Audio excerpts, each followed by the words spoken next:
Question आ रहे हैं 180 आपको करने हैं, तो हर एक क्वेश्चन को अच्छे से मतलब इक्वल इंपॉर्टेंस दें, क्योंकि हर एक क्वेश्चन को आपको 4 मार्क्स मिलेंगे, छोटा हो या बड़ा हो उसमें कोई आपको भेदभाव नहीं करना है। और हर एक क्वेश्चन को एंड तक पढ़े और चारों ऑप्शन को ठीक से देखें ताकि आपका सिली मिस्टेक कम से कम हो। मतलब क्वेश्चन ये गलत हुआ, कहाँ गलत हुआ? सेक्शन बी में। सेक्शन बी कौन सा है? ऑप्शन है आपके पास, बात समझने वाली है। यस, आगे प्लीज। आप हर बच्चा बोले इसके बारे में तो, क्योंकि वाकई बहुत इंपॉर्टेंट क्वेश्चन है ये। जी, मेरे 715 मार्क्स केमिस्ट्री में एक क्वेश्चन इंडियन थैलीन वाला जो था वो गलत करने के कारण हुआ। एक्चुअली ऐसे क्वेश्चंस बहुत कम होते हैं, लेकिन होते हैं कि कई बार आपको हो सकता है मॉड्यूल नोट्स और एनसीईआरटी के बीच में कुछ कॉन्ट्रडिक्शन आपको लगे। तो आपको ऐसे में हमेशा कोशिश ये रखनी है कि आप एनसीईआरटी के जो पेजेस हैं, खासकर कि biology, organic chemistry, inorganic chemistry की मैं बात कर रहा हूँ, उसमें आप पेजेस को अच्छे से विजुअलाइज कर पाएँ। अगर आप अच्छे से विजुअलाइज कर पाएंगे तो आप एग्जाम में एग्जैक्टली पता लगा लेंगे कि एनसीईआरटी में इस टॉपिक के रिगार्डिंग क्या दिया था जो यहाँ पे कॉन्ट्रडिक्शन आना है।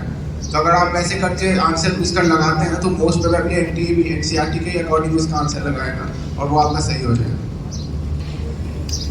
जैसा कि जी हर आंसर पर ताली तो बननी ही चाहिए भाई, बहुत अच्छी कॉलेज में मिली है।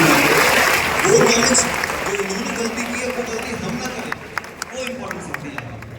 इधर फिजिक्स में और केमिस्ट्री में एक गलती हुआ है। केमिस्ट्री का गलती तो वर्णम जैसा ही सेक्शन बी में एक ऑप्शनल क्वेश्चन गलत हुआ था, और सेक्शन फिजिक्स में सेक्शन ए का क्वेश्चन गलत हुआ था। उसमें पूरा सेंटेंस हम सही से नहीं पढ़े थे। उसमें लिखा था रे इमिटेड बाय इलेक्ट्रॉन, मतलब फोटोन का वेवलेंथ इमिटेड बाय इलेक्ट्रॉन, तो हम इलेक्ट्रॉन पे ही ज़्यादा ध्यान दिए थे। तो उसमें हम वो दो कॉन्सेप्ट को एक साथ मैच कर गया था, तो उस वजह से आप हर को जो क्वेश्चन का हर वर्ड सही से पढ़े। इसलिए ये ऐसे करेंगे तो ये जो सिली मिस्टेक पढ़ने की वजह से हो जाता है वो आपका कंट्रोल हो जाए।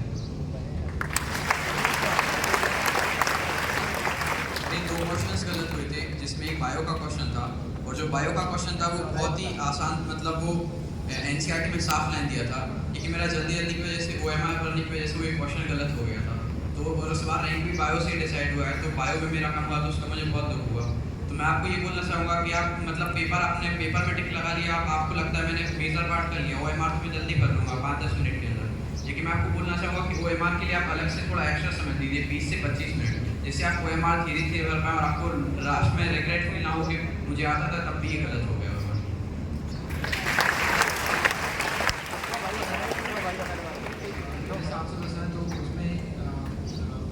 एक ऑप्शनल सेक्शन बी में मेरा जिसको लेकर काफ़ी रिग्रेट भी है। तो मेरे अकॉर्डिंग मुझे लगता है कि आपको हड़बड़ी नहीं करनी है, वो सबसे किल करता है आपको। तो मैंने जैसे 3 घंटे 20 मिनट में 3 घंटे से चल था मैं, लेकिन 20 मिनट मैंने हड़बड़ी कर दी थी, एंजाइटी आ गया होगा तो कंप्लीट होगा नहीं होगा। तो उसके लिए मैंने जब भी हड़बड़ी की तभी मेरे एक फेस के सेक्शन बी में और केमिस्ट्री के सेक्शन बी में दोनों ही सेमेस्टर हो गए। तो ये बोलना है कि टाइम इनफ मिलता है, अगर आपका प्रिपरेशन सही है तो टाइम इनफ होता है, 3 घंटे 20 मिनट इनफ होता है 180 क्वेश्चन करने के लिए। तो आपको एक स्टेडी पेस मेंटेन करके चिल रह के पूरा 3 घंटे 20 मिनट को देना होता है एग्ज़ाम। तो बीच में जहीं पर भी एंजाइटी हो जाएगी वो, तो वहीं पर कुछ ना कुछ गलती आप करके ही आओगे, और वो ट्राई करना है कि पहली अटेम्प्ट में ही वो सही हो जाए, क्योंकि बाद में आके रिविजन में माइंड एग्जॉस्ट हो जाता है, तभी बहुत कम चांसेस रहते हैं कि आप उसको डिटेक्ट कर पाएंगे। तो ये मैं पहले बार में परफेक्शन आना चाहिए और एकदम 3 घंटे 20 मिनट पूरा टाइमिंग कूल रहना चाहिए एग्जाम में।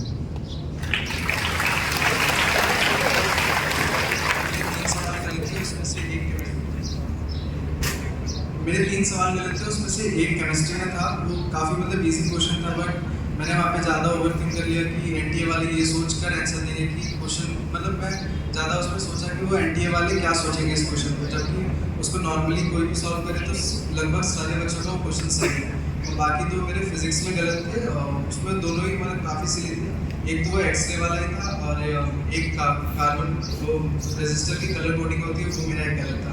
मतलब आपको मेरा ये एक एडवाइस है कि आपके जब मेजर है माइनस में जब भी क्वेश्चन गलत होते हैं, सिली होते हैं, तो आप ये ना सोचो कि मतलब इसको इग्नोर मत करो, और ये मत सोचो कि आप इसको नीट में तो ठीक कर ही लोगे, ऐसा नहीं होता है। आपको हर टेस्ट में कोशिश करना है कम से कम हो, ये नहीं कि यहाँ गलत हो रहा है कोई नहीं हम तो नीट में ठीक कर ही लेंगे, वो नहीं होता है। मतलब मैंने अपने माइनर में भी यही करता था, मेरे गलत हो रहा है ठीक है कोई नहीं हो तो नीट में ठीक हो ही जाएगा, बट वो कहीं ना कहीं नीट में वो होने के चांसेस काफ़ी हाई रहते हैं। तो इसलिए इसको शुरू से ही हम सिली मिस्टेक्स को हटाने की कोशिश करते हैं।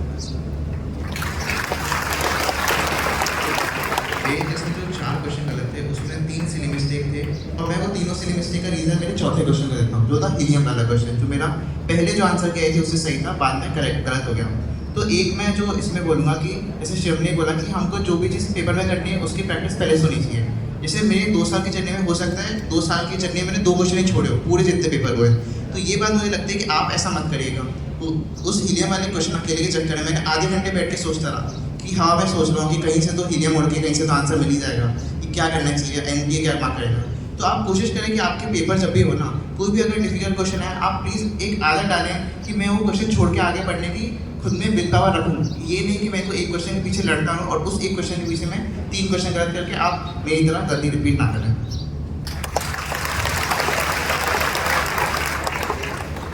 आते हुए जो क्वेश्चन है उसमें एग्जाम देने के टाइम एक्सपेरिमेंट नहीं करना है, कहाँ से आया, एग्जामिनर कौन क्या सोच के दे रहे हैं।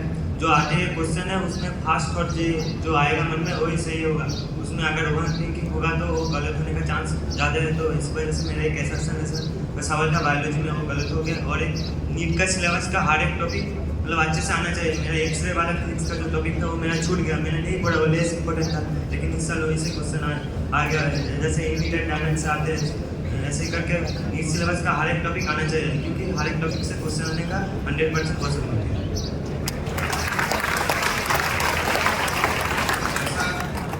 अभी बोला उसमें इग्नोरेंस, मैंने भी एक्सरे वाला क्वेश्चन गलत किया। उसमें हमने मेन जो गलती थी वो थी इग्नोरेंस। हमने सोचा कि कोई बात नहीं, इतना इम्पोर्टेंट नहीं है, पर वो चीज़ आई तो जो पॉसिबिलिटी है वो है ही सही, और इग्नोरेंस आप एग्जाम में भी ना रखें। कभी कभार अंदर से लगता है कि नहीं कुछ गड़बड़ है, गलत तो कर रहा हूँ लेकिन टाइम नहीं है, तो आपने उसको जल्दी में अटेम्प्ट कर दिया। लेकिन ऐसा ना करें, जब तक आपको लगता है कि आपने सही नहीं किया है उसको फिल ना करें, और कोशिश करें कि अगर ऐसा क्वेश्चन आता है तो उसे या तो अटेम्प्ट ना करें, और अगर करें तो आपको उसकी श्योरिटी हो। अगर आपको 80% भी होती है तो ठीक है, पूरी श्योरिटी कभी कभार नहीं होती, लेकिन थोड़ी बहुत होनी चाहिए। अगर कभी आपको लगता है कि 2 ऑप्शन सही हैं और इसमें से कोई भी एक हो सकता है, तो मेरी तरफ से मैं चाहूँगा उसे अटेम्प्ट ना करें।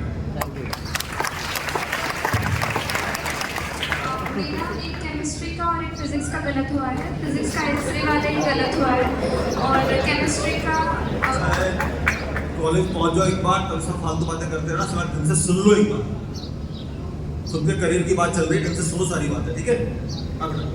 मेरा फिजिक्स का एक्सरे वाला ही गलत हुआ है, और केमिस्ट्री का वो स्टेबिलिटी का जो था इंडियम का क्वेश्चन, उसमें मैं यही कहूँगी कि ऐसे जब कंट्रोवर्शियल थोड़े क्वेश्चन आते हैं कि जिसमें 2 आंसर सही लगते हैं, तो उस टाइम हमें एनसीईआरटी के अकॉर्डिंग जाना चाहिए। तो मुझे लगा कि दोनों ऑप्शन करेक्ट थे और एनटीए दोनों में से दोनों दे देगा, तो मतलब मुझे उस टाइम एनसीईआरटी के अकॉर्डिंग जाना चाहिए था।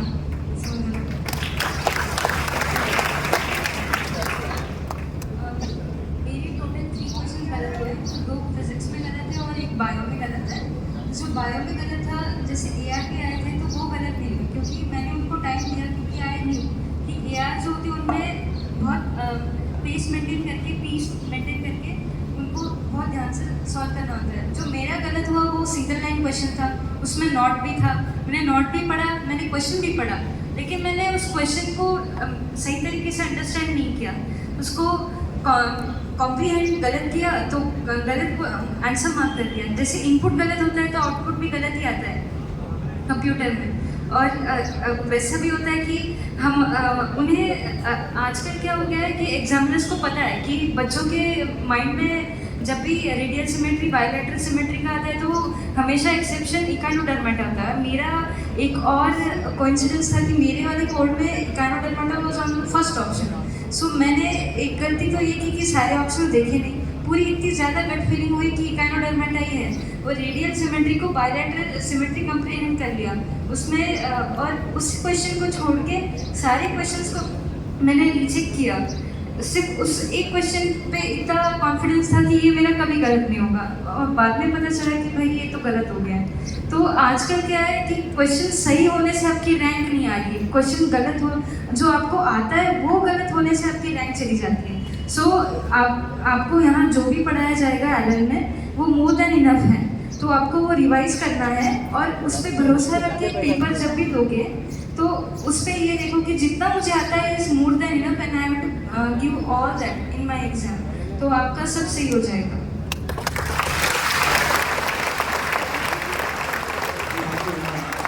बच्चों ने 11 तरह की अलग अलग बातें बता दी हैं।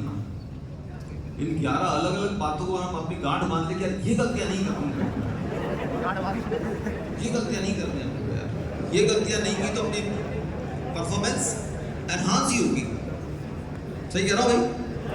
तो कम से कम इन 11 बातों को बहुत तसल्ली से सुनना, समझना, घर जाके फिर से एनालिसिस करना है कि ये गलतियां एटलीस्ट हमसे नहीं होनी चाहिए। वैसे लोगों को भाग्यशाली बोलते हैं जो दूसरों की गलतियों से सीख कर आगे बढ़ जाते हैं। इन्होंने गलतियां की, बताई आपको कि ये गलतियां हमसे हुई है भाई, तुम लोग मत करते। तो ये गलतियां आपसे नहीं होनी चाहिए, ये संकल्प ले लो बस यहाँ पर एक बार। कर पाओगे ऐसा? पक्की बात है? चलिए फाइनली एक कॉमन मुझे जो लगा कि किसी ने ये नहीं कहा कि मुझे क्वेश्चन आया ही नहीं, ये मेरी पहुंच से बहुत दूर का था। आई मीन आता सभी को था, बस बाय द वे गलत हो गया। मैं तो ये कहूँगा और बच्चों आपसे भी मैं यही रिक्वेस्ट करूँगा जितना जल्दी हो सके भूल जाओ। वैसे मैं जानता हूँ इतना आसान नहीं है, क्योंकि हम अपने जमाने की जो गलती कर बैठे थे वो आज तक याद करें, तो इतना आसान तो नहीं है। नंबर ऑफ आइसोमर्स आस्किंग, मेरे केमिस्ट्री में क्वेश्चन था कितने आइसोमर्स है भाई, मैंने कहा 3, और लकीली जो 3 है वो ऑप्शन नंबर 2 पे था और मैं अपनी ओमर में 3 ही भर के आया था बढ़िया से। तो इतना आसान तो नहीं है कि भूल पाना। आप ऑपरेशन करोगे तो भी याद आएंगे आपको कभी कभी वो क्वेश्चंस, कि एक्सरे अभी भी आएगा देखना आपको, v 1/v रूट v वो सब याद आएगा। अपनी जो 10th रैंक है उसके भी 715 नंबर है, उसका भी एक्सरे वाला क्वेश्चन गलत हुआ है। तो कह रहा हूँ ना वो हो जाता है गलत। इसका मतलब नहीं कि फिजिक्स वीक है कि केमिस्ट्री वीक है कि बायो वीक है। तो आप इस बात का ध्यान रखना। कभी कभी कुछ बच्चे क्या सोचते हैं, एक दो क्वेश्चन किसी टॉपिक के गलत हो गए मतलब वो टॉपिक बर्बाद, वो सब्जेक्ट बर्बाद, हम ही बर्बाद, इतना तक सोचने लग जाते हैं। जबकि ऐसा नहीं है। कॉन्फिडेंस कभी कभी ऐसा होता है कि वो गलत हो जाता है, बस पॉजिटिव लेकर उसको आगे बढ़े। Yes sir. जैसे कि अभी आप जो स्टूडेंट्स हैं, आप में से कितने बच्चे 12th पास हैं? सारे? ठीक है। तो अपने बीच में भी यहाँ आर्या सिन्हा एक ऐसा बच्चा है, आइए इससे बात करते हैं। आर्या अपने बारे में बताओ और किस तरह से आपकी पूरी जर्नी रही, कितने मार्क्स आपके पहले आए थे 12th के साथ?